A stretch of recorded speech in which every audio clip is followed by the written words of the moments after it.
भारतीय समुदाय के मन में ऐसे लोगों की छवि बहुत गहरी हो जाती है जो विदेशों में आना जाना करते हैं, फर्राटेदार अंग्रेजी बोलते हैं, लोगों को कुछ ऐसी बात बताते हैं जो बातें स्पिरिचुअलिटी, रिलीजन और तत्व दर्शन इत्यादि से जुड़ी हुई होती हैं। लेकिन भारतीयों के परंपरागत अध्ययन, परंपरागत सांप्रदायिक व्यवस्था का विध्वंस बहुत विकृत माध्यम से होने के कारण, बहुत अधिक विकृति आने के कारण उनको यह समझ में नहीं आता कि जिन लोगों को हम अपना आदर्श मान रहे हैं वो किन संस्थाओं के लिए, किन उद्देश्यों से, किन षड्यंत्रों के आधार पर कार्य कर रहे हैं। यही कारण है कि अपने पारंपरिक आचार्यों की उपेक्षा करते हुए, उनको गाली देते हुए, उनको देश की दुर्दशा का उत्तरदायी बताते हुए आज का हिंदू समाज उन्हीं पाखंडियों के पीछे भागता है जो पाखंडी विदेशी सत्ताओं के द्वारा पोषित होकर सनातन धर्म के लोगों को आकर्षित करके उनको मूल सिद्धांत के विरुद्ध ले जाने का कुप्रयास करते रहते हैं। अभी कुछ दिन पूर्व YouTube पर एक वीडियो बहुत वायरल हुआ था श्याम मीरा सिंह का, जगदीश वासुदेव के विषय में, जग्गी वासुदेव उर्फ सदगुरु के विषय में। अब सदगुरु क्या है, आधुनिक पीढ़ी का ओशो बनने का प्रयास कर रहा है और कुछ कुछ इसी राह पर चलने का प्रयास प्रशांत जैसे नशेड़ियों का भी है जो विदेश जाकर खूब ड्रग पार्टी करते हैं और यहां आकर फुल पैंट शर्ट लगाकर गीता और ब्रह्मसूत्र जैसे अति पवित्र सांप्रदायिक विषयों पर व्याख्यान करने का दंभ करते हैं। अब ये जो सदगुरु है इसने ईसा फाउंडेशन की स्थापना की है। ईसा फाउंडेशन क्या है, कैसे है, तो सबसे पहले बता दें कि जो लोग सदगुरु को हिंदू मानते हैं वो इस भ्रम से बाहर निकलें। ईसा फाउंडेशन ने अपने विवरण में स्पष्ट रूप से कहा है कि we are non religious organization, हम गैर रिलीजियस संस्था हैं। यद्यपि रिलीजन शब्द का पूरा अनुवाद धर्म के रूप में नहीं किया जा सकता है, लेकिन प्रचलित रूढ़ परिभाषा के अनुसार अगर हम धर्म और रिलीजन को तत्पर्याय में एक ही समान मान लें, उसी अर्थ में मान लें, तो भी गैर धार्मिक संस्था के रूप में ईसा फाउंडेशन ने स्वयं का परिचय सर्वत्र दिया है। आप एक बात गौर करेंगे कि जो भी व्यक्ति कोई संस्थागत निर्माण को लेकर ऐसे अभियानों को बढ़ाता है, उसके संस्थागत अभियानों में एक कॉर्पोरेट विचारधारा रहती है, एक प्रोफेशनल दिखने की विचारधारा रहती है, जैसे कि कोई कंपनी हो और उस कंपनी के आप कस्टमर हो और वो सर्विस सप्लायर्स हैं, आपको एक सर्विस प्रोवाइड कर रहे हैं, आप उनके उपभोक्ता हैं और वो आपका उसी प्रकार से दर्शन करके उसी दृष्टिकोण से आपसे व्यवहार करेंगे। यही कारण है कि आप चाहे आर्ट ऑफ लिविंग में चले जाएं, चाहे आप ब्रह्मा कुमारी में चले जाएं, चाहे आप ईसा फाउंडेशन में चले जाएं या ऐसी अलग अलग जो एनजीओगत संस्थाएं हैं, वो सारी संस्थाएं, फाउंडेशंस, एनजीओ, सोसाइटी, ये सब प्रोफेशनल तरीके से दिखने का प्रयास करते हुए एक पूरी कॉर्पोरेट व्यवस्था का अनुकरण करते हैं। एक हेडक्वार्टर्स होगा, एक ट्रस्ट बनेगा, ट्रस्ट में ट्रस्टी होंगे, उसकी पूरी डोनेशन ऑडिट्स होंगे, उसमें बहुत से कर्मचारी होंगे, कर्मचारियों का रहन सहन पहनावा बिल्कुल प्रोफेशनल होगा। आप वहां जाएंगे तो लगेगा ये तो बड़े अनुशासित लोग हैं, बड़े व्यवस्थित लोग हैं, ताकि आपको ऐसा माहौल दिया जा सके जिससे आपके मन में उनके प्रति विश्वास और समर्पण बढ़े और आप अधिक से अधिक दान देने के लिए, अपने सर्वस्व निछावर करने के लिए उत्प्रेरित हों। लेकिन इसी में से जो काले धंधे हैं वो कई बार बाहर आ जाते हैं, लोगों की भावनाएं आहत होने लगती हैं और तब क्या होता है, तब लोग ये नहीं कहते कि ये सब जो संस्थाएं, एनजीओ चल रहे हैं ये गलत हैं। वो क्या कहते हैं, ये तो धार्मिक बाबाओं का आडंबर है, ये तो धर्म का पाखंड है, ये तो अंधविश्वास फैलाने के लिए बाबा सब लग गए हैं। तो ये सारा पाखंड कर कौन रहे हैं, जो धार्मिक नहीं है, जो धर्म विरुद्ध पाखंडी एनजीओ बनाकर चल रहे हैं, वो सारा प्रपंच कर रहे हैं। लेकिन बदनामी किसकी हो रही है, उन मूर्खों के द्वारा बदनामी की जा रही है पूरे सनातन धर्म की। यही कारण है कि जब राम रहीम जेल गया या रामपाल के पाखंडों के विरुद्ध कार्रवाई होने लगी और राम रहीम के विरुद्ध जब सरकार ने भी एक्शन लिया था बीच में अलग अलग बातों के सामने आने पर, क्योंकि कई बार ये सब सत्ताएं टकराने भी लगती हैं आपस में कलह कराने के लिए, तो उस स्थिति में लोग हिंदू धर्म को गाली देने लगे। लोग ये नहीं कहे कि हम मूर्ख हैं जो ऐसे पाखंडियों को धर्मगुरु मानकर उनके पीछे गए थे, लोग ये नहीं कहेंगे। लोग ये नहीं कहेंगे कि साकार नारायण वाले कथित सम्मेलन में हाथरस में जाने की मूर्खता करने वाले हिंदू हैं, वो नहीं कहेंगे। लोग क्या कहने लगते हैं कि अरे हिंदू धर्म में पाखंडी भरे हुए हैं, बाबा लोग का यही धंधा हो गया है। इसके कारण संप्रदायविद आचार्यों की भी अवमानना होने लगती है। बताओ कोई आर्य समाजी कहीं कमेंट में लिख रहा था कि निग्रहाचार्य के ऊपर तो रेप केस चल रहा है। मुझे ही नहीं पता कि मेरे ऊपर किस मूर्ख ने कहां किस थाने में फायर करवाई किस रेप केस के ऊपर, जबकि ऐसे झूठे आरोप हम पर लगाए गए थे जिसके विषय में आरोप लगाने वालों ने पहले क्षमा प्रार्थना भी की है और उन लोगों का सारा बायोडाटा साइबर सेल को हमने सौंप भी दिया था उसी समय के। देखो ऐसी ऐसी बातें चल रही हैं, अप्रामाणिक बात है, इसको अपने डाटाबेस में तुम एंट्री कर लेना कि ऐसी बातें चल रही हैं। तो जो आरोप प्रत्यारोप है वो एक भिन्न विषय है, लेकिन जो सिद्ध बातें हैं उनमें भिन्न विषय होता है। बदनामी फिर भी सनातन धर्म से जुड़े लोगों की होती है। राम रहीम जब जेल गया था उस समय मैं कामाख्या से यात्रा कर रहा था रांची की, और बीच में सिलीगुड़ी जलपाईगुड़ी में मुझे गाड़ी बदलनी थी, वहां मैं रुका था। तो कई लोग मेरा उपहास कर रहे थे ये कहकर कि देखो देखो ये सब बाबा लोग तो पाखंडी ढोंगी बलात्कारी होते हैं, जबकि मेरा वैसा न आचरण है न धर्म का वैसा अनुशासन है। ये तो पाखंडियों ने भ्रम किया है, पाखंडियों ने मूर्खता फैलाई है, और शास्त्रीय परंपरा से अनभिज्ञ लोग उन्हीं के पीछे पीछे जाकर दौड़कर उनको अपना गुरु मानकर उनको डोनेशन दे रहे हैं। ऐसी स्थिति में जब उनके काले कारनामे सामने आते हैं तो ये सारे लोग बिलबिला उठते हैं, भड़क जाते हैं और धर्म को ही गाली देने लगते हैं, अंधविश्वासी हमें कहने लगते हैं, अंधविश्वास का प्रोत्साहक कहने लगते हैं। अस्तु, श्याम मीरा सिंह हो या कामदेव जैसे पत्रकार हो, हम इन लोगों से व्यक्तिगत रूप से संबंधित नहीं है, न हम इनको जानते हैं, न इनके किसी उद्देश्य से हम संज्ञान रखते हैं, उद्देश्य का संज्ञान रखते हैं। लेकिन जो बातें ये कह रहे हैं वो बातें बहुत हद तक तथ्यात्मक भी हैं और ऐसी संस्थाओं में ये सब गतिविधियां होती भी हैं। हाँ, कोई बात आज सामने आती है, कोई 10 साल बाद सामने आती है, अलग विषय है। लेकिन कहीं न कहीं जो सनातन धर्म की मूल परंपरा का बहिष्कार करके एक नई लीक खड़ी करने में जो निकल जाता है कोई व्यक्ति, उस व्यक्ति को समय ही परास्त करता है, यह भी एक सत्य है। आसाराम बापू ने ईसाई मिशनरियों के विरुद्ध अच्छा काम किया। ईसाई मिशनरियों के विरुद्ध काम करने से सरकार की नजर में आ गए। हालांकि उन्होंने जो किया वो पूर्णतः धर्म सम्मत है ऐसा भी नहीं है, क्योंकि ब्राह्मणेतर होकर ब्राह्मणेतरों को प्रणव दीक्षा देना, ओंकार की दीक्षा देना, यह भी विशुद्ध अधर्म है। साथ ही अपने नाम की आशा रामायण निकलवा कर स्वयं को ही भगवान के जैसा पुजवाने लग गए, घर घर में उनके फोटो लगाकर लोग धूप दीप दिखाने लगे। तो ये सब जो प्रपंच है, ये सब वर्णाश्रमातिक्रमण करने के कारण हमारा उनसे विरोध है। लेकिन जिस विषय में वो जेल में है वो विषय में निर्दोष है, ऐसा हमारा पक्ष है। उस केस को जहां तक हमने पढ़ा जाना समझा, उस आधार पर जिस मुकदमे के कारण इतना वो व्यक्ति जेल में रहा या रह रहा है, वो व्यक्ति इस मामले में दोषी नहीं है, जैसा हमारा चिंतन है। लेकिन ऐसा भी नहीं है कि इसका अर्थ हम सनातन धर्म के अनुसार उनको मान लें, क्योंकि प्रणव दीक्षा अनधिकृतों को देना, अनधिकृत होकर देना, साथ ही अपने नाम के रामायण छाप देना, अपने नाम की चालीसाएं निकालना, अपने व्यक्ति पूजा के बात को शिष्यों में प्रसारित करने लगना, बड़े बड़े जुलूस में होली खेलना, और ये सब जो बहुत से स्टेज पर हुआ करते थे ना काम वहां पर, तो इन सब बातों से हमारा विरोध है। ये सब सांप्रदायिक दृष्टि से सनातन धर्म की मूल परंपरा में नहीं आते हैं, बल्कि उसकी परंपरा के विरुद्ध ही जाते हैं। तो सदगुरु या जग्गी वासुदेव जो इसका नाम प्रचलित है, उसका विरोध आज के वामपंथी बहुत करते हैं, आज के लिबरल्स बहुत करते हैं। लेकिन ये लिबरल और वामपंथी ये नहीं जान पाते कि दरअसल ये तो उन्हीं के पार्टी का व्यक्ति है। ये इनको लगता है ये हिंदू धर्म का प्रचार कर रहा है, जबकि ऐसा नहीं है। देखो, रावण का महिमा मंडन करना हो या आर्य बाहर से आक्रमण करते हुए आए, ये सब बातें कहनी हो, मतलब जो आर्यन माइग्रेशन थ्योरी जो ईसाइयों ने भारत में लागू करने का प्रयास किया था, उसका विषय हो, चाहे शिवरात्रि के नाम पर आयोजन करके अली मौला पर नाचना हो, चाहे योग का हिंदू धर्म से संबंध नहीं ऐसा मूर्खतापूर्ण वक्तव्य देना हो, ये सब सनातन धर्म को विकृत करने वाले ही कार्य हैं।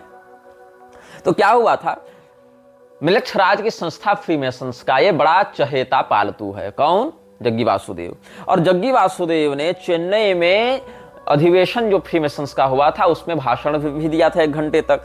तो आप ईसा फाउंडेशन की ही वेबसाइट्स पर ये सब देख सकते हैं, जहां पर ये कह रहे हैं कि सदगुरु was in Chennai on November 22, 2012 to give the keynote speech at the 12th conference of Masonic Grand Lodges।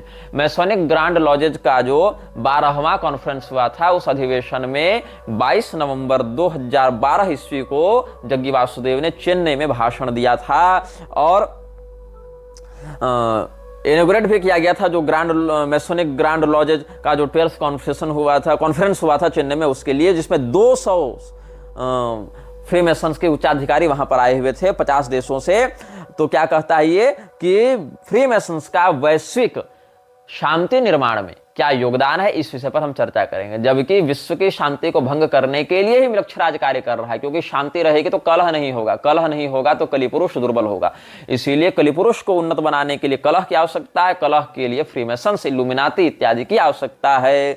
तो क्या कहते हैं ये लोग, over 200 highly placed members of the Freemason Society from over 50 countries participated in the conference, which sought to explore the role of Freemasonry in universal peacekeeping. One world religion, new world order इत्यादि अवधारणाओं को खुलेआम support करने वाला यह जो जग्गी वासुदेव है, ये फ्रीमेसनरी की इसी विचारधारा को, न्यू वर्ल्ड ऑर्डर को, एजेंडा को विकसित करने में, सफल बनाने में लगा हुआ है। और जैसे अमेरिका हो या अलग अलग इस प्रकार के मिशनरी पोषित देश हों, उनके लिए कार्य करने वाली संस्थाएं हों, वो जिस प्रकार का कार्य अपने क्षेत्र में कर रहे हैं, भारत में भी ये व्यक्ति कॉन मैन, जिसको हम कहना चाहेंगे, जो कि एक छद्म रूप अलग बनाता है, कार्य कुछ और करता है और यहां पर वही करने में लगा हुआ है। इसकी पत्नी, जिसका नाम विजया या विजी भी ये लोग कहते हैं, उसकी मृत्यु संदिग्ध अवस्थाओं में हुई थी और मृत्यु से जुड़े हुए बहुत विवाद हैं जो आपको ऑनलाइन भी प्राप्त हो जाएंगे। तो क्या हुआ था कि कोयम्बटूर में 2018 में इसने महादेव की एक प्रतिमा आदि योगी के नाम से स्थापित की। ये व्यक्ति भगवान महादेव को भगवान नहीं मानता है। तुम लोगों को लगता है ना कि शिव जी का बड़ा भक्त है, नहीं। इसके लिए शिव जी कौन है? इसने कहा था कि शिव जी तो 15,000 साल पहले उत्पन्न हुए एक कबीलाई थे, और ये सब मोदी की उपस्थिति में ये सब ने कहा था। तो ये जो है एक ऐसी बकवास किया कि शिवजी मात्र 15,000 साल पहले शिव नाम का कोई व्यक्ति था जो कि योग का आश्रय लेकर आदि योगी बन गया। सबसे पहले उसी ने योग का आश्रय लिया और इतनी बड़ी शक्तियों से युक्त हो गया। मतलब है शिवजी को परमात्मा नहीं मानते, परब्रह्म नहीं मानते। भगवान महादेव का जो वेदों में स्वरूप वर्णित है, पुराणों में स्वरूप वर्णित है, आगमों में स्वरूप वर्णित है, या उन वेद पुराण आगमों के वेत्ता आचार्यों के ग्रंथों में जो उनका स्वरूप वर्णित है, वो ये नहीं मानता। ये क्या मानता है कि शिव नाम के, जैसे अमीश त्रिपाठी इत्यादि ने बकवास नहीं लिखी थी, शिव कबीला और विष्णु कबीला करके, तो ये सब कबीलाई मानसिकता के लोग हैं। ये कहते थे कि 15,000 साल पहले शिव नाम का एक व्यक्ति हुआ था जिसने योग मार्ग का आश्रय लेकर, योग की खोज करके योग मार्ग का आश्रय लेकर दिव्य शक्तियों से स्वयं को युक्त कर लिया, और वही हमारे आदि योगी शिव हैं। तो शिव जी की जो बड़ी प्रतिमा इसने लगवाई, वो भी संपूर्ण प्रतिमा नहीं, खंडित प्रतिमा इसने लगवाई। वो जो बड़ी 118 फीट की मूर्ति नहीं लगवा रखी है इसने, तो या उतने ही कुछ ऊंचाई है उसकी। तो ये जो आदि योगी की प्रतिमा एक टूरिस्ट प्लेस इसने बना दी, और टूरिस्ट प्लेस में जाकर लोग ये खिंचवा रहे हैं, फोटो सेल्फी ले रहे हैं, और बड़े बड़े वहां आयोजन किए जा रहे हैं, और उनको पता ही नहीं कि ऐसी अप्रतिष्ठित अशास्त्रीय प्रतिमा जो ब्रह्म राक्षसाविष्ट होती है, जो शास्त्रीय विधि से प्रतिष्ठित प्रतिमा होती है, या जो अप्रतिष्ठित प्रतिमा होती है, या जो लक्षण रहिता प्रतिमा होती है, ऐसी उन सब प्रतिमाओं में ब्रह्म राक्षसों का वास होने लगता है। बताओ, भगवान महादेव की आराधना करने से पहले स्ववर्णानुसार त्रिपुंड धारण का विधान है। बिना भस्म त्रिपुंड्रेण बिना रुद्राक्षमालया, ये सब शास्त्र अनुशासित वर्णित करते हैं। भगवान महादेव के भक्त छोड़ो, भगवान महादेव को ही इस धूर्त ने त्रिपुंड विरहित कर दिया, त्रिपुंड हटा दिया, केवल एक टीका लगा दिया। जैसे स्वयं सफेद रंग का टीका नहीं लगाता है, उसी प्रकार का एक टीका, वो भी टीका ज्योति की लौ के समान है टीका। हालांकि वेणु पत्र दलाकार भी होता है तिलक, लेकिन शिवजी के लिए त्रिपुंड का ही शास्त्रीय विधान है। और उसके भाई कई सारे प्रभेद हैं त्रिपुंड में, कहीं स्कांद मत है, कहीं शैव मत है, कहीं शाक्त मत है, ये सब भी, कहीं वर्तुलाकार बीच में ज्योति ये करते हैं, शक्ति प्रतिष्ठा करते हैं। वो शक्ति की ज्योति जो है वो त्रिपुंड के मध्य अवस्थित होती है, जिसको ब्रह्म ज्योति कहा जाता है। लेकिन ब्रह्म ज्योति अलग है और अनाम वृक्ष की जो सोल ऑफ फ्लेम है वो अलग है। तो ये जो ब्रह्म ज्योति की स्थापना करते हैं, रक्त वर्तुलाकार ज्योति की, वो ये नहीं धारण करता है, अपितु इसने त्रिपुंड ही हटा दिया शिवजी के मस्तक से। त्रिपुंड हटा दो, सर्पाहार हटा दो, ये सब जितने भी सर्प भुजंगादि आभरण है भगवान के वो हटा दो, और बाद में सर्प पूजा करवाओ अलग से। एक अलग नाटक है इसका, सर्प पूजा के नाम से, नाग पूजा के नाम से और भी आसुरी शक्तियों की आराधना ये करवा रहा है। अभी इसका माथा भी फटते फटते बचा था, ब्रेन सर्जरी इसकी हुई थी ना, यही सब उपद्रव करने के कारण। तो क्या कहा था इसने कि Shiva is a mortal, Shiv ji एक मरण धर्मा, मतलब मृत्युंजय को मरणशील बता रहा था कि Shiva is a मॉर्टल born 15,000 years ago. ये इसने बयान जारी किया था जब इसने कोयम्बटूर में वो आदि योगी की प्रतिमा का अनावरण किया था, और कहा कि ये तो आदि योगी है, सबसे पहले योग की डिस्कवरी इन्हीं ने की थी।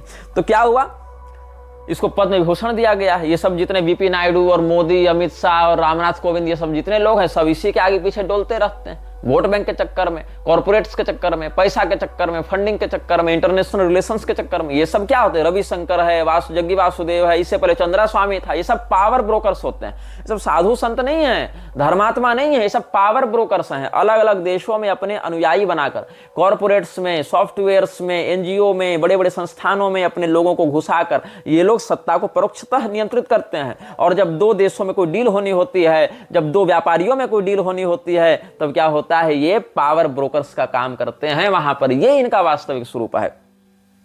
तो क्या हुआ? सरकार ने इसको पद्म विभूषण दे रखा है ताकि लोगों के मन में इसकी प्रतिष्ठा बढ़े। सरकार का क्या है? कांग्रेस की सरकार आई तो हिंदू देवी देवताओं के नंगी तस्वीर बनाने वाले एमएफ हुसैन को पद्म विभूषण दे दिया। मोदी सरकार आई, भाजपा की सरकार आई तो हिंदुओं के ऊपर गोली चलवाने वाले मुलायम सिंह को पद्म विभूषण दे दिया। लेकिन वही मुलायम सिंह को वोट देने वाले हिंदुओं को गाली दी जाती है, लेकिन मुलायम सिंह को पद्म विभूषण देने वाले मोदी को हिंदू हृदय सम्राट दिखाया जाता है। तो ये दोगलई है ना, ये नेताओं की दोगलई है, ये जनता की दोगलई है, ये मूर्खों की दोगलई है। ये सब बातें होती हैं। तो 9 अक्टूबर 2022 को नाग प्रतिष्ठा का इसने नाटक किया था। नाग प्रतिष्ठा में भी जो नाग का जो चित्र है, नाग का जो विग्रह है, प्रतिमा है, वो भी आधी अधूरी है। आधी इधर दिखेगी, फिर पीछे धंसी है, फिर आगे दिखेगी, ताकि एक एस्थेटिक दिखाया जा सके माहौल की कोई दिव्य है, एंटिक है, प्राचीन है, कोई रहस्यमय विद्या ये बता रहा है। ये क्या कहता है कि हम चामुंडी हिल गए थे, जो मैसूर में चामुंडी पहाड़ी है, वहां पर गए थे और वहां पर एक विशेष पत्थर पर बैठकर अपनी साधना तपस्या करते थे, तो उसी स्थान पर हमको सिद्धि प्राप्त हुई थी। जैसे मूसा के जीवन में नहीं बताया जाता कि भेड़ बकरी चराते हुए पहाड़ पर गया, वहीं पर इसको यहोवा का साक्षात्कार हुआ और यहोवा ने उसी पहाड़ पर इसको ज्ञान दिया। बस इसी प्रकार से चामुंडी हिल वाला भी एक बना के रखा हुआ है और वैसे ही गडेरियापना दिखाता है। तो 23 सितंबर 1982 को हमको इनलाइटेंड किया गया था चामुंडी हिल पर, ऐसा ही व्यक्ति दावा करता है। इंडियन एक्सप्रेस का समाचार 10 अक्टूबर का छपा था कोयम्बटूर से ही, जब इसकी पत्नी की मृत्यु हुई थी। तो क्या लिखता है Indian Express? After a surfeit of scandals relating to fake governments, yet another ashram from Coimbatore is in the limelight with Jaggi Vasudev alias Jagdish of Isha Yoga ashram at Poondi near here being charged with the murder of his wife Viji alias Vijay Kumari. According to the police, T.S. Gangana of Bangalore, Vijay's father, has complained to the Bangalore City Police suspecting foul play in the death of his daughter Vijay, who was married to Jaggi. The complainant said that his daughter had left him last on June 15, 96, and that he had received a message on January 23, 97 from Jaggi saying that Vijay was no more. Gangana had also reportedly said that despite requests, Jaggi has hurriedly cremated the body on January 24, even before he could rush from Bangalore. He has also said that burning the body was not the custom in their community. Jaggi had seemingly chosen this method for disposing the mortal remains of Vijay. Gangana suspects Jaggi of having done Vijay to death. Gangana suspects Jaggi of having done Vijay to death to facilitate his illicit relationship with an other inmate of the ashram. ये लगभग हम समझते हैं कि 30 साल पुरानी, 28 साल पुरानी प्रति है, 29 साल पुरानी लगभग है ये पेपर कटिंग, इससे थोड़ी धुंधली लग रही है।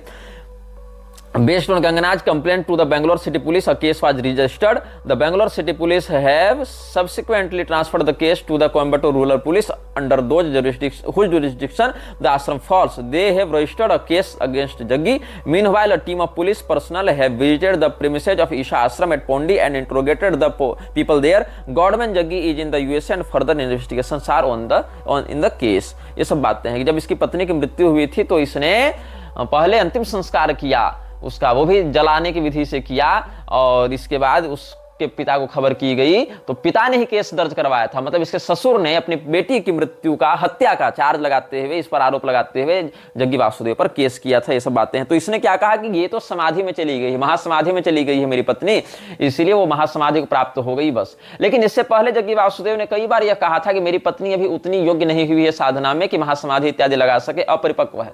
बताओ, जिसका 6-7 साल का छोटा सा बच्चा हो वो स्त्री महासमाधि लगा ले रही है। जग्गी वासुदेव के ही कहे अनुसार कि वो महासमाधि लगाने में समर्थ नहीं है, तो इसने कहा कि वो महासमाधि लगाकर निकल गई है, हमसे एकाकार हो गई है, इसीलिए उसकी शरीर की आवश्यकता नहीं, उसको हमने जला दिया। और लोगों ने मान लिया। मतलब तुम एक एनजीओ रजिस्टर करा लो और तुम उसमें एक मर्डर कर लो और उसके बाद कह दो कि ये तो हमारा महासमाधि वाला विषय हो गया, और फिर लोग तुमको छोड़ दें। अब यही इस देश में चल रहा है और लोग कह रहे हैं हाँ गुरुजी ठीक है, आप कह रहे हैं तो सही होगा।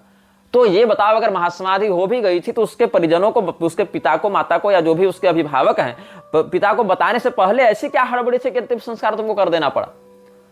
भाई उसको महासमाधि मिली है तो उसके जो भी श्रद्धालु हैं उसको भी तो कम से कम बताओ कि हाँ तुम्हारी गुरु माता को महासमाधि प्राप्त हो गई, आओ देख लो ये महासमाधि में है, अब अंतिम दर्शन करो, फिर हम इनका विधिवत जो भी व्यवस्था है उसके अनुसार अंतिम संस्कार करेंगे। नहीं, हड़बड़ी में समाप्त कर दिया सारा विषय इसने और कह दिया कि उसको निर्वाण की प्राप्ति हो गई।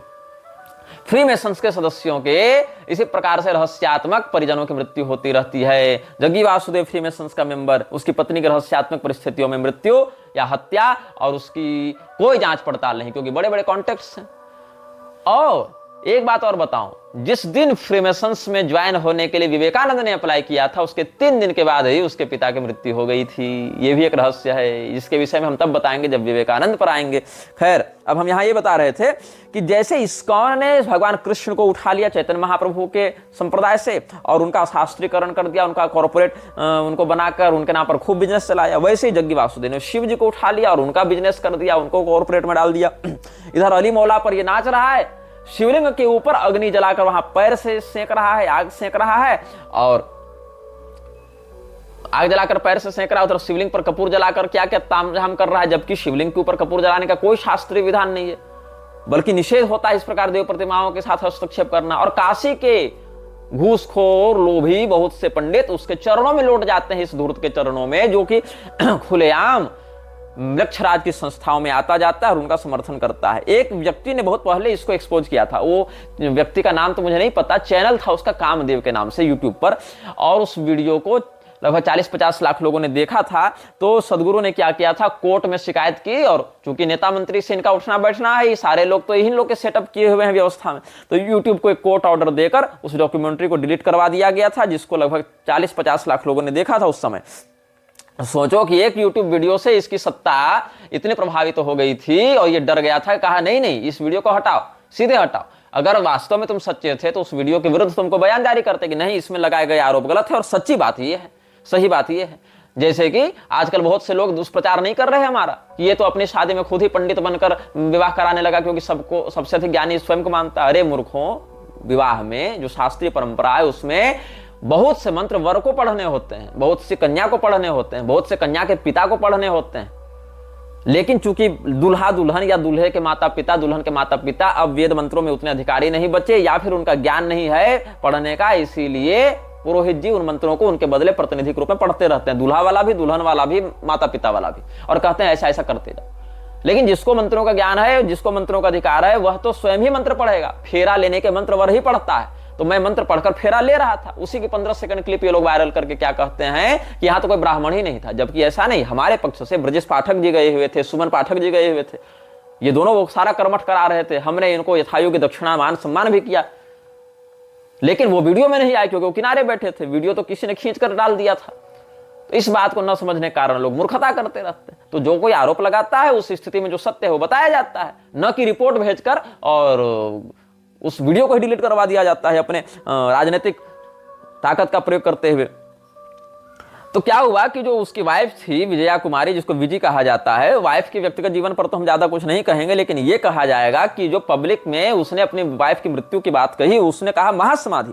अब महासमाधि क्या है? व्यक्ति की अपनी इच्छा से शरीर से निकलने की स्थिति ब्रह्म में विलीन होने की होती है, लेकिन पति यहां पर उपलब्ध हैं और स्त्री ही निकल जा रही अपने 6 साल के बच्चे को छोड़कर। ये कितनी मतलब विचित्र बात है, 7 साल के अपनी संतान को छोड़कर पत्नी महासमाधि में निकल जा रही है। और इतनी गजब महासमाधि होती है कि उसके पिता को भी नहीं बताया जाता है कि तुम्हारी बेटी को महासमाधि हो गई है। पिता को भी कब बताया जाता है? जब सारा का सारा अंतिम संस्कार ये सब हो चुका होता है, वो सारा हड़बड़ी में काम करके और फिर बताया जाता है कि ऐसा ऐसा हो गया, अब तुम्हारी बेटी को महासमाधि हो गई, हमने सारा काम धंधा कर रखा है। ये सब बातें होती हैं। तो क्या है, ओशो की अंतरराष्ट्रीय प्रसिद्धि से प्रेरणा लेते हुए जग्गी वासुदेव ने भी ऐसा ही धंधा प्रारंभ किया और ओशो की ही नक्शे कदम पर चलते हुए ये सारा कार्य अपना कर रहा है। ये क्या कहता है, the same dimension that made Krishna और Jesus who they were exists within you and people around you too, it just needs your attention to blossom। ये भगवान कृष्ण को भी भगवान नहीं मानता, ये भगवान कृष्ण को जीसस के तुल्य मानता है। ये देखो जितने भी ये सब फ्रीमेसन्स के पैसे से पल रहे हैं ना, सारे लोग जीसस और कृष्ण को एक जैसा दिखाने का प्रयास करते हैं। चाहे फ्रीमेसन्स के फोर्ड के पैसे से पलने वाला प्रभुपाद हो, चाहे फ्रीमेसन्स के पैसे से पलने वाला जग्गी वासुदेव हो, चाहे फ्रीमेसन्स के द्वारा बोस्टन में फंडिंग प्राप्त किया हुआ योगानंद हो, ये सारे लोग जो जीसस और कृष्ण को एक बताते फिरते हैं ना, ये सारे लोग एक ही संस्था से पैसा पा रहे हैं, एक ही संस्था से फंडिंग पा रहे हैं, और वो संस्था फ्रीमेसन्स है जो मृक्षराज की संस्था है।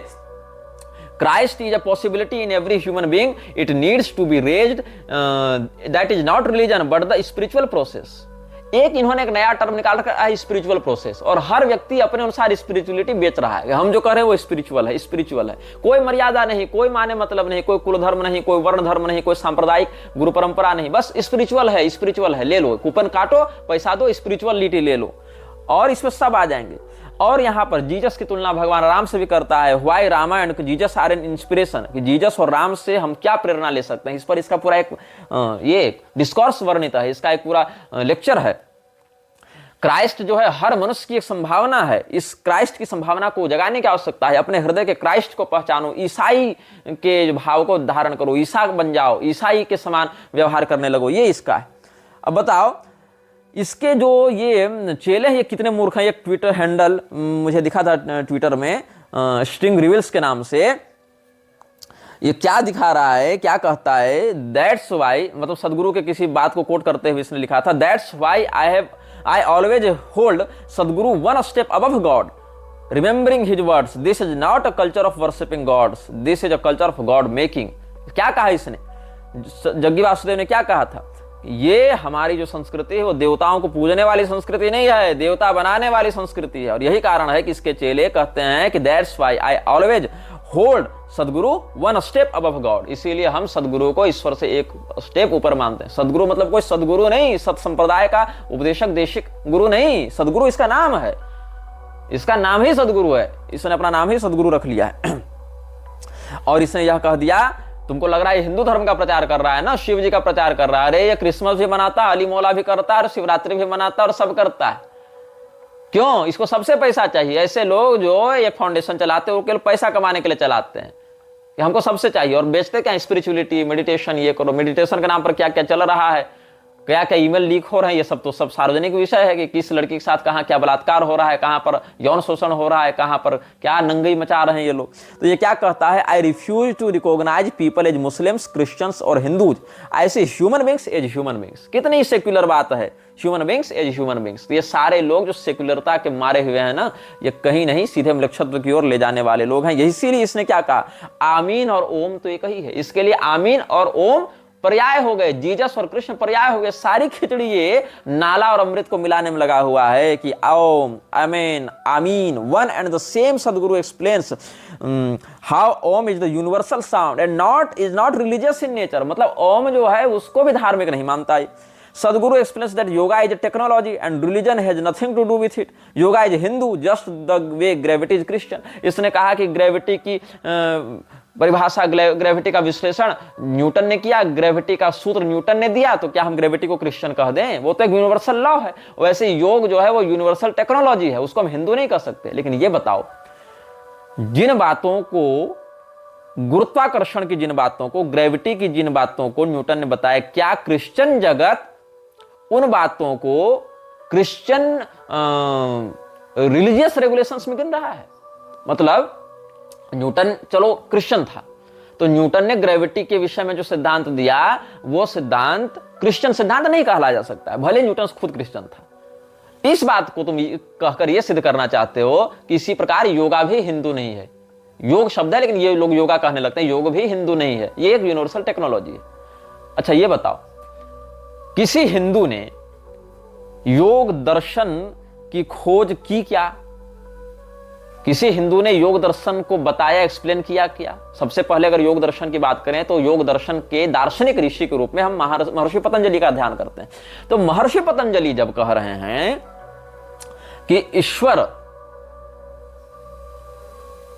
के प्रति प्रणिधान के भाव को धारण करना योग का अंग है।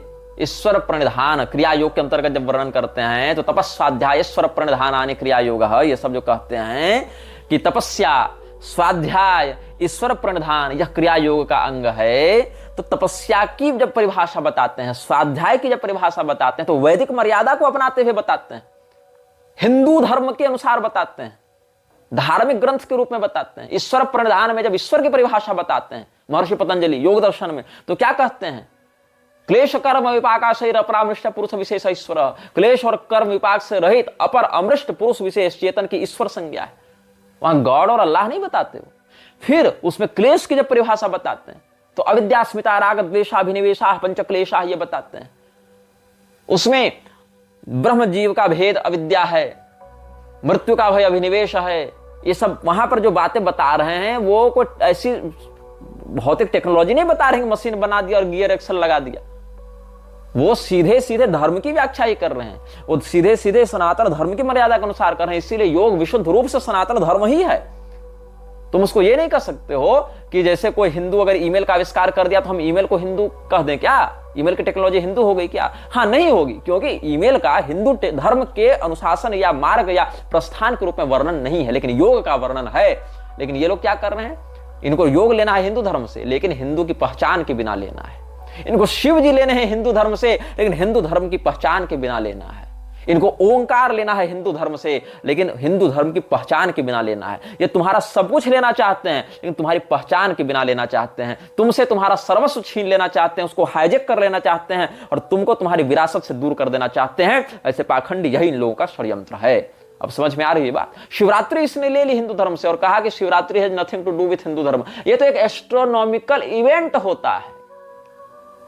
तो हमारे पास मतलब हमारा कुछ नहीं है, जो है सो तुम ले लो और उससे हमारी पहचान को हमसे अलग कर दो। कल के पैदा हुए तुम हमारे शिवरात्रि को ले लो, हमारे शिव जी को ले लो, हमसे योग ले लो, हमसे ओंकार ले लो, हमसे प्राणायाम ले लो और कह दो ये सब तो एस्ट्रोनॉमिकल इवेंट्स हैं, ये तो टेक्नोलॉजी है। टेक्नोलॉजी में क्या हिंदू और क्या मुसलमान? वाह जी वाह। तो ये इन लोगों की मूर्खता तुम समझ सकते हो कि कैसे ये लोग षड्यंत्र करते जा रहे हैं। लेना सब हमसे है, लेकिन हमारी पहचान को ही हमसे दूर कर देना है, कोई क्रेडिट नहीं देना। ये सीधी सीधी चोरी है, डकैती है। ऐसे डकैतों को तुम संत मानते हो? ऐसे डकैतों को तुम साधु मानते हो? अच्छा, इसने जो इनलाइटमेंट की बातें की हैं अपने जीवन में, क्या इनलाइटमेंट है? तो भारती वरदराज को जान रहे होगे तुम। भारती वरदराज वो महिला है जिसको कई बार सदगुरु की पिछले जन्म की प्रेमिका के रूप में बताया जाता है।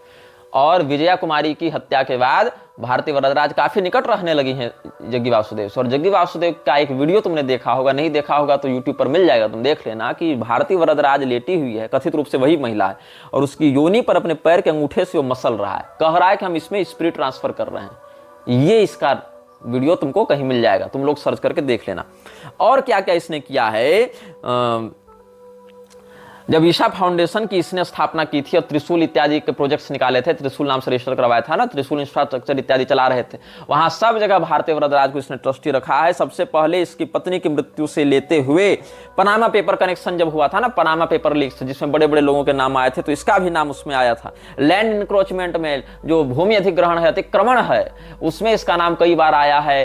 कैसे जंगल की जमीन को हड़प कर और लोगों की जमीन को हड़प कर वहां पर अवैध निर्माण करके इसने पूरे संगठन को खड़ा किया है। इसके विषय में बहुत कुछ आपको ऑनलाइन सामग्रियां प्राप्त हो जाएंगी। कितने सारे क्रिमिनल केसेज इसके और इसके लोगों के ऊपर चल रहे हैं, जिसमें एक बड़ा वायरल हुआ था जब एक पॉक्सो एक्ट लगाया गया था एक डॉक्टर पर, जिसने 12 आदिवासी लड़कियों का मोलेस्टेशन किया था। इस प्रकार से इसने फिर फाइनेंशियल जो इरेगुलेटरीज हैं इसके संस्थान में, जो वित्तीय अनियमितताएं हैं, उनको लेकर भी कहां से कितना पैसा आ रहा है, कहां जा रहा है, पता ही नहीं चल रहा है। कावेरी बचाओ आंदोलन के नाम पर पैसे आ जा रहे हैं, तो वृक्षारोपण के नाम पर पैसे आ जा रहे हैं, सेफ सॉइल कैंपेन के नाम पर पैसे आ जा रहे हैं, तो मिट्टी के नाम पर, नदी के नाम पर, पेड़ों के नाम पर, पहाड़ों के नाम पर पैसा ले रहा है। और उस पैसे का क्या हो रहा है, इसका जो ऑडिट है वो भी संदिग्ध पता नहीं हो रहा है। उसके बाद साइंस के नाम पर बकवास कह रहा है कि हम मरकरी को रूम टेम्परेचर पर सॉलिडिफाई कर देंगे।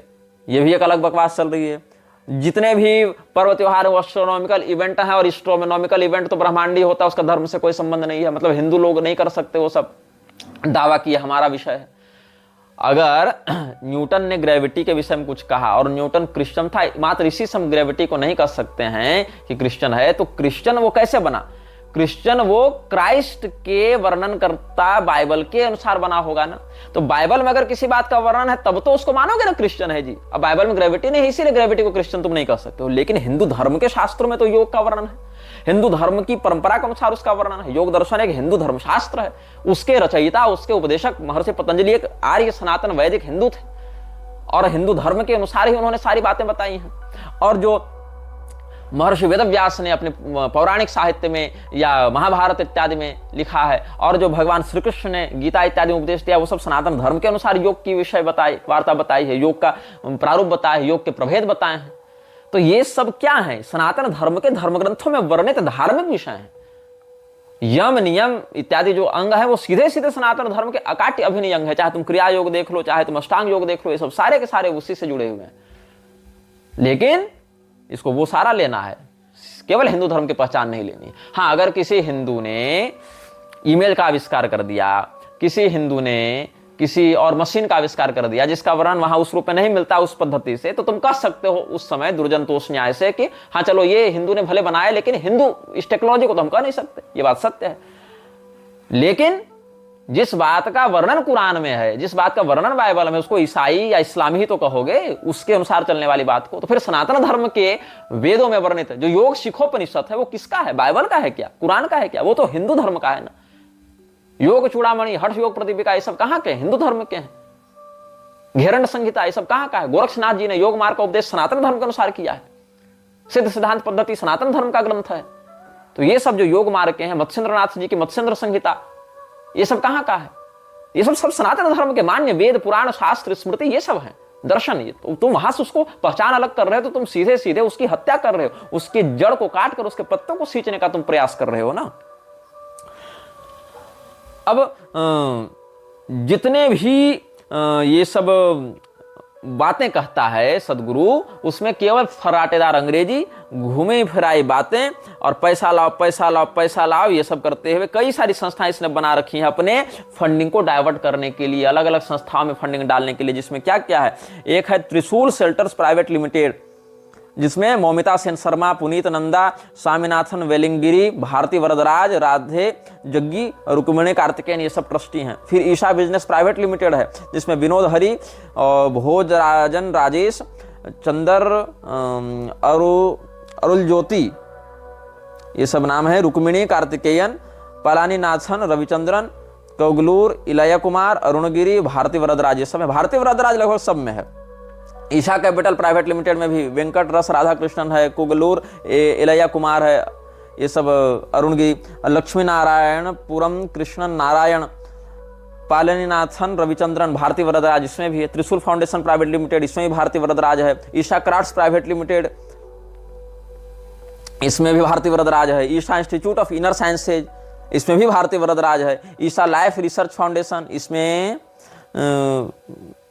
भारती वरदराज का सीधे नाम तो नहीं मिल रहा है मुझे, लेकिन राधे जग्गी इत्यादि का नाम है। Isha natural beauty products wellness private limited, ये सब में भी Krishi land farm developers, Isha naturo organic solutions, Isha Arogya private limited, Isha life fitness system private limited, Uzhavan agro solution private limited. ये सब मतलब अलग अलग तरह के जितने भी ये सब एनजीओ के स्पिन ऑफ्स बना रखे हैं ताकि अपने फंड को, पैसे को डाइवर्ट किया जा सके। पुनीत नंदा कौन है? ये वॉलंटियर था ईशा फाउंडेशन का, जो जग्गी वासुदेव और भारती वरदराज का काफी निकटवर्ती रहा है, और ये सत्या पाउल का शिष्य है, क्षमा करें, सत्या पाउल का पुत्र है।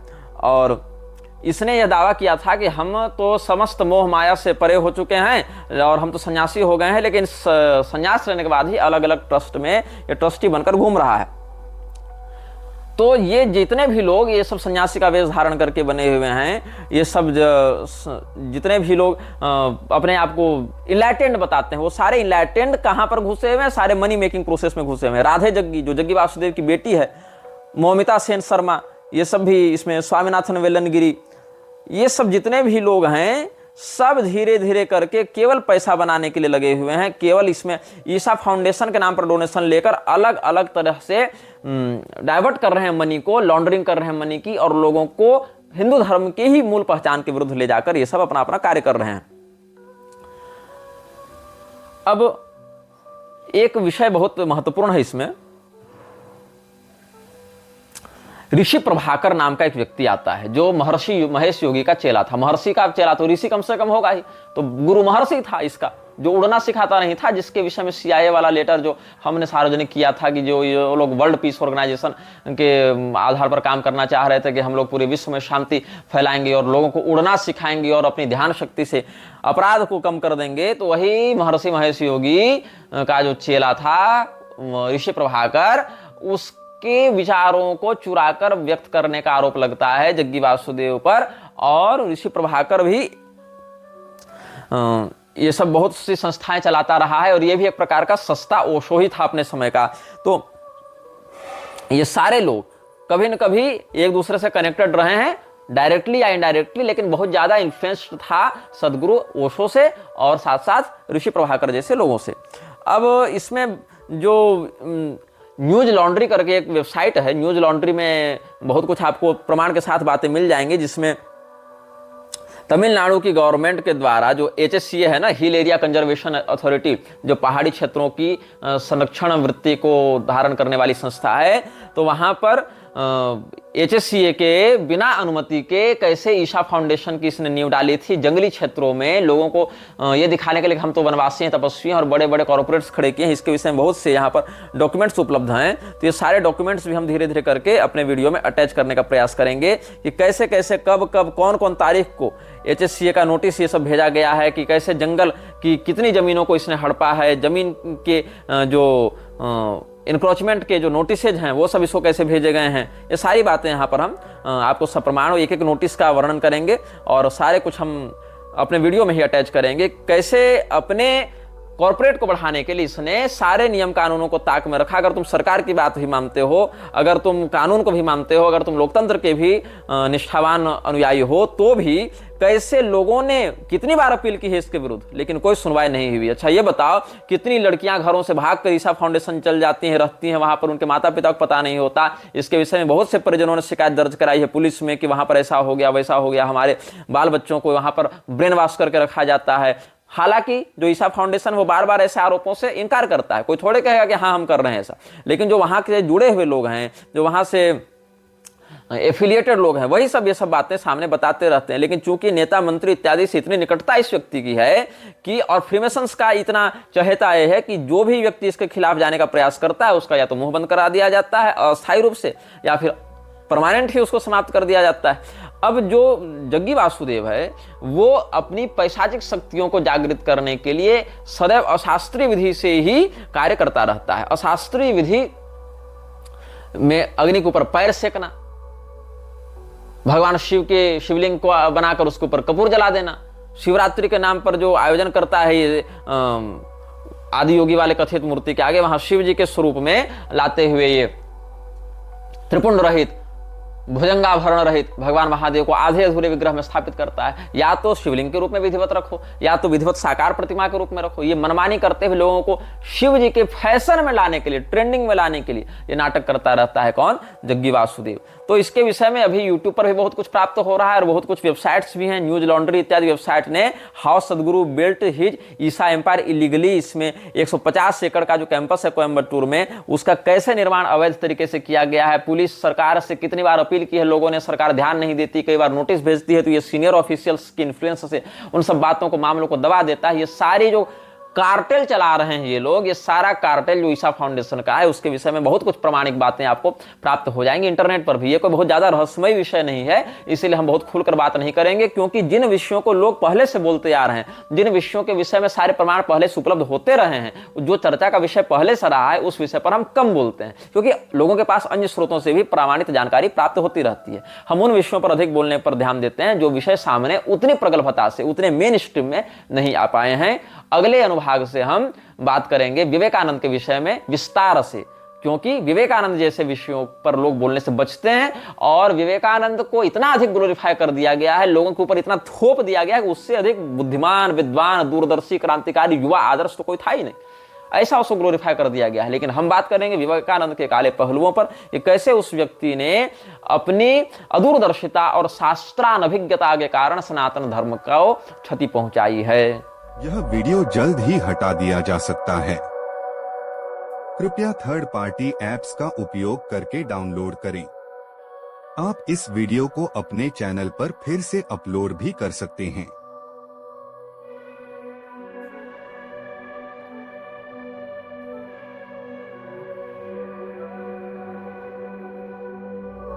This video may get deleted soon. Please download using third-party apps. You may also re-upload this video on your channels.